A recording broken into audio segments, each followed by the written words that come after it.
السلام علیکم ورحمۃ اللہ تعالی وبرکاتہ۔ نحمده ونصلي ونسلم على رسوله الكريم اما بعد فاعوذ باللہ من الشیطان الرجیم بسم اللہ الرحمن الرحیم ان اللہ وملائکته یصلون علی النبی یا ایھا الذین آمنوا صلوا علیہ وسلموا تسلیما اللهم صل على سيدنا ومولانا محمد معدن الجود والكرم وآلہ الکرام ابنہ الکریم وبارک وسلم صلاۃ وسلاما علیک یا رسول اللہ صلی اللہ تعالی علیہ وسلم۔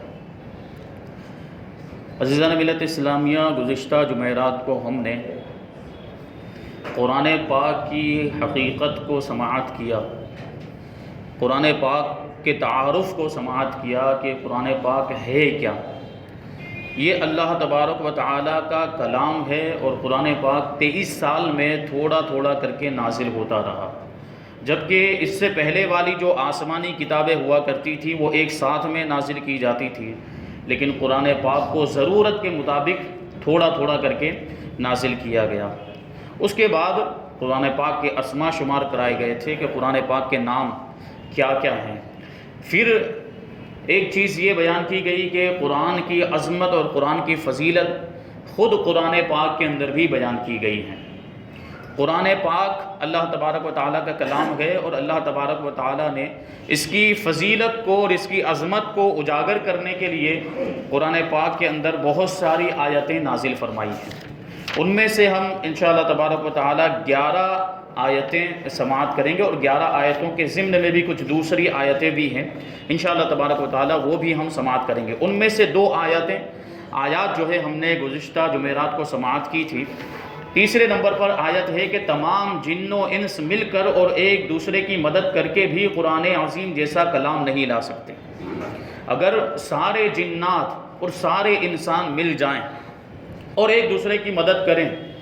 اور خوب کوشش کریں، خوب محنت کریں، اس کے باوجود بھی قرآن پاک جیسا دوسرا کلام لے کر نہیں آ سکتے۔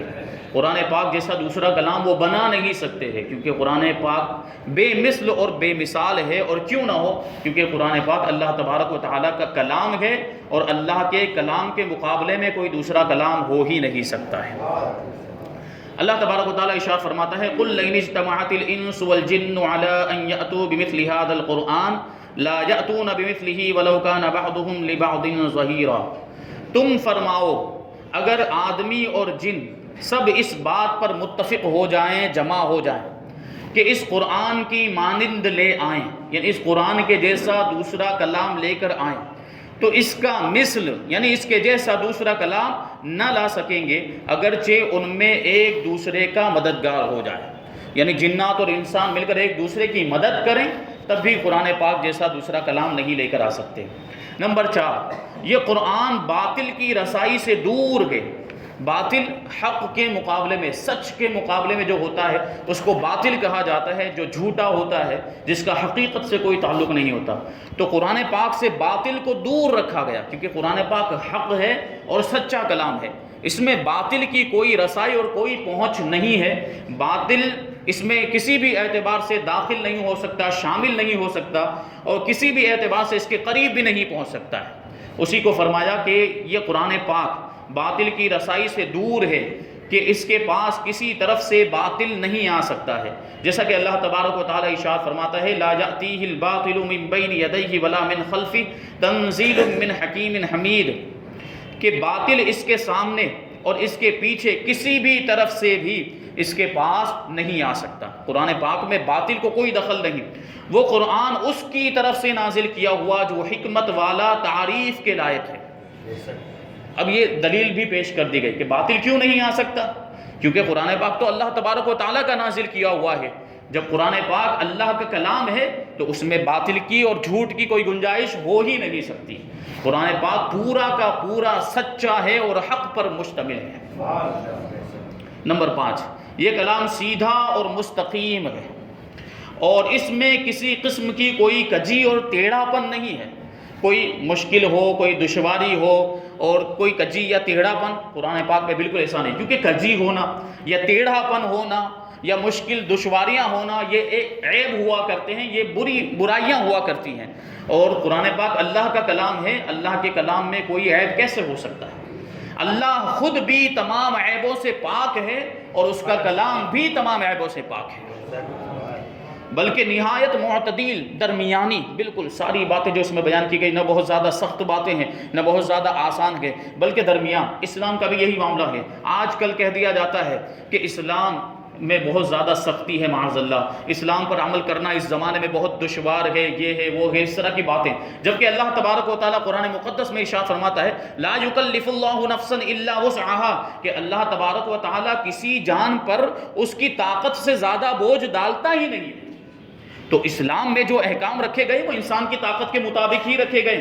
جس پر انسان آسانی کے ساتھ عمل کر سکے وہی احکام اللہ تبارک و تعالیٰ نے ہمیں عطا فرمایا۔ تو جب ہماری طاقت سے باہر کوئی چیز ہے ہی نہیں تو اسلام مشکل اور دشوار کیسے ہوا؟ غور کریں۔ اور آج بھی اسلام پر عمل کرنے والے لوگ ہیں جو آسانی کے ساتھ اسلام پر عمل کرتے ہیں۔ بات یہ ہے بنیادی طور پر کہ ہم دنیا میں جو ہے کہ مبتلا ہو کر اللہ سے غافل ہو گئے اور اسلام سے دور ہو گئے، اس وجہ سے ہمیں اسلام جو ہے کہ سخت لگنے لگ گیا ہے، اسلام ہمیں مشکل لگنے لگ گیا، ورنہ اسلام کوئی مشکل مذہب نہیں ہے، بلکہ سب سے آسان مذہب اگر کوئی ہے تو وہ اسلام ہے، اس پر عمل کرنا بڑا آسان ہے۔ تو قرآن پاک بھی نہایت معتدل، درمیانی راہ دکھانے والا ہے، اور مصالح عباد پر مشتمل کتاب ہے۔ مصالح عباد، عباد مطلب بندے اور مصالح مطلب مصلحتیں، بندوں کی مصلحتوں پر، یعنی بندوں کی اصلاح کے لیے، بندوں کے سدھار کے لیے اس میں بہت ساری چیزیں بیان کی گئی ہیں اور ان کی مصلحتوں پر یہ مشتمل کتاب ہے۔ چنانچہ اللہ تبارک و تعالیٰ قرآن پاک میں ارشاد فرماتا ہے الحمدللہ الذی انزل علی عبدہ الکتاب ولم یجعل لہ عوجا قیما لینذر بأسا شدیدا من لدنہ ویبشر المؤمنین الذین یعملون الصالحات ان لہم اجرا حسنا۔ تمام تعریفیں اس اللہ کے لیے ہیں جس نے اپنے بندے پر کتاب نازل فرمائی۔ کون سے بندے پر؟ ہمارے آقا پر، ہمارے آقا پر کتاب نازل فرمائی، اور اس میں کوئی ٹیڑھ نہیں ہے، کوئی ٹیڑھا پن نہیں ہے، لوگوں کی مصلحتوں کو قائم رکھنے والی نہایت معتدل کتاب ہے،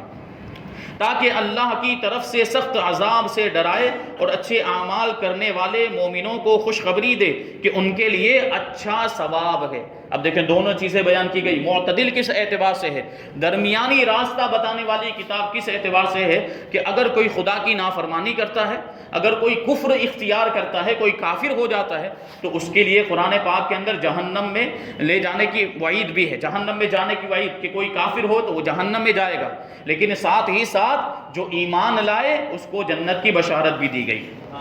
تو دونوں طرح کی باتیں اس میں بیان کی گئی، صرف سختیاں ہی بیان نہیں کی بلکہ آسانیاں اور خوشخبریاں بھی بیان کی گئی ہیں۔ تو یہ ہے اسلام۔ نمبر 6، یہ محفوظ کتاب ہے، یہ محفوظ بالکل سیکیورڈ کتاب ہے اللہ تبارک و تعالیٰ کی طرف سے، اور اس میں کسی بھی قسم کی کوئی بھی تبدیلی نہیں ہو سکتی۔ جب سے قرآن پاک نازل ہوا ہے آج تک اسی شکل اور اسی صورت میں موجود ہے جیسا حضور کے زمانے میں تھا۔ یہ شان ہے قرآن پاک کی۔ اگلی کتابوں کو آپ دیکھ لیں، انجیل کو دیکھ لیں جس کو آج بائبل کہتے ہیں، زبور کو دیکھ لیں یا توریت کو دیکھ لیں، تو اس میں لوگوں نے اپنی مرضی کے اعتبار سے تبدیلیاں کر دی، تحریفیں کر دی۔ وہ یہی چیز جو آج معاذ اللہ ہمارے مسلمان بھائیوں کے درمیان بھی آ گئی کہ اسلام کو مشکل سمجھنے لگ گئے، تو انہوں نے بھی ایسا سمجھا تھا کہ یہ توریت میں جو احکام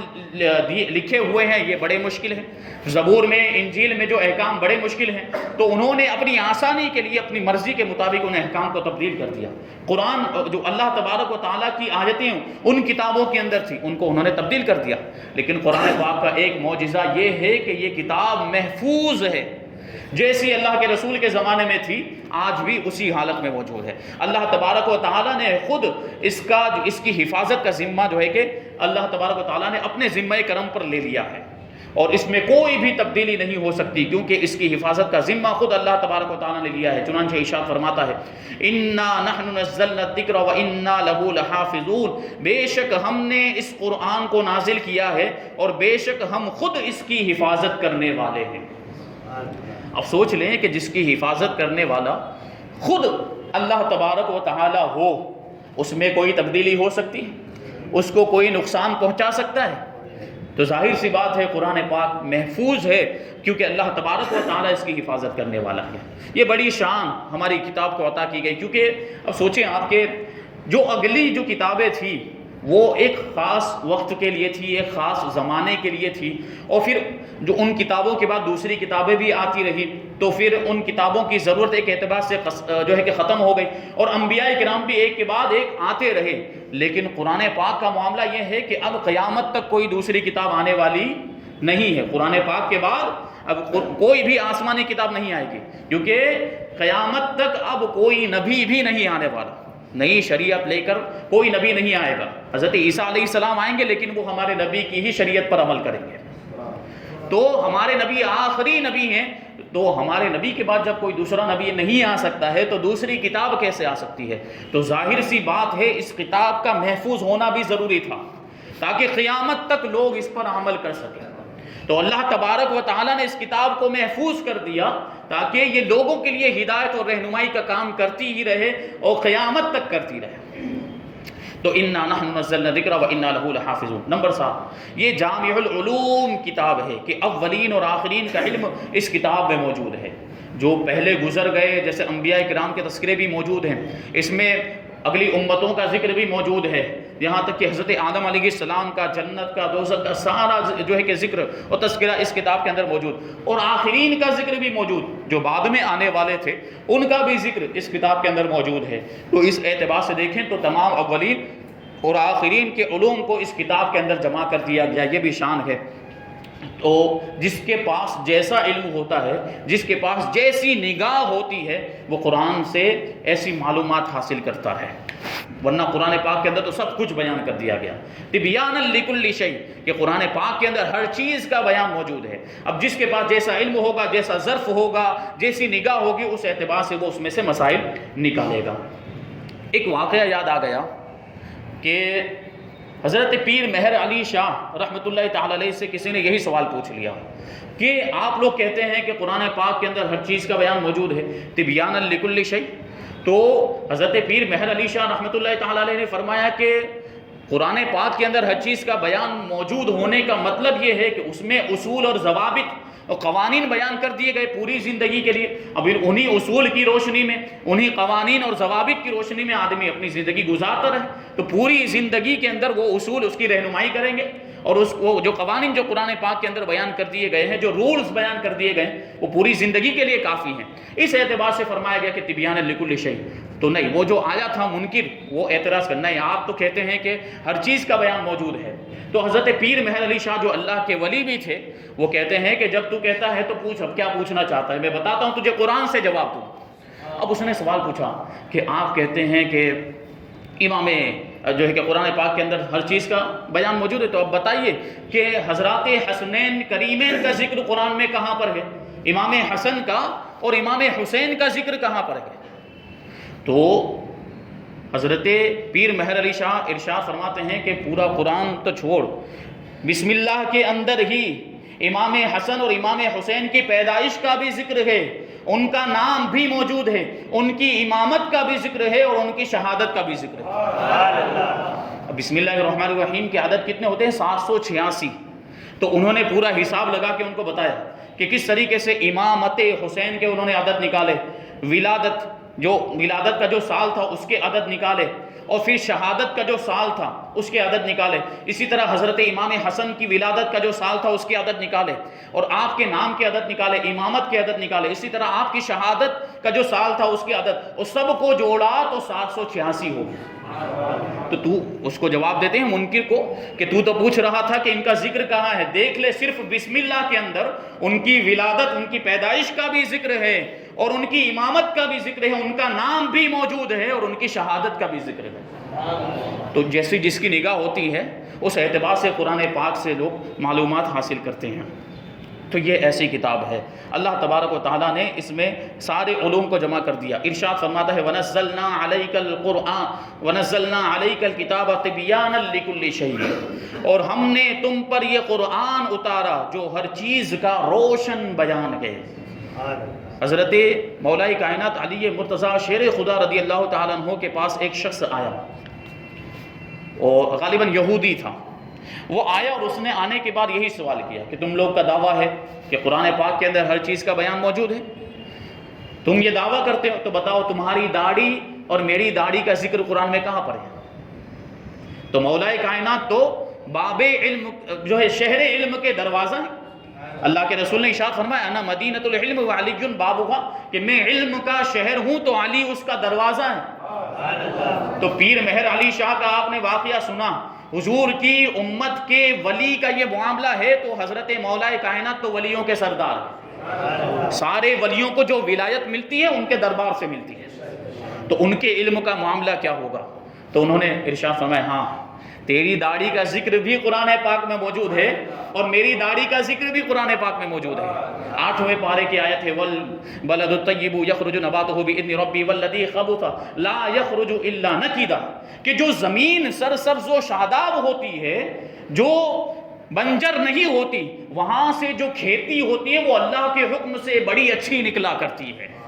اور جو بنجر زمین ہوتی ہے وہاں سے کھیتی نہیں نکلتی مگر تھوڑی سی نکلا کرتی ہے، اگر نکلتی ہے تو وہ یہودی کی داڑھی تھوڑی سی تھی، ہلکی پھلکی کھسی داڑھی تھی، اور مولا کائنات کی داڑھی جو گھنی داڑھی تھی۔ تو قرآن پاک سے آپ نے ثابت کر دیا کہ جو ہری بھری اور سرسبز و شاداب زمین ہوتی، وہاں کا جو سبزہ ہوتا ہے، وہاں کی کھیتی بھی بڑی سرسبز و شاداب ہوا کرتی، بڑی گھنی ہوا کرتی، اور جو بنجر زمین ہوتی ہے وہاں سبزہ نہیں اگا کرتا، اور اگر اگتا بھی ہے تو تھوڑا سا ہی اگتا ہے۔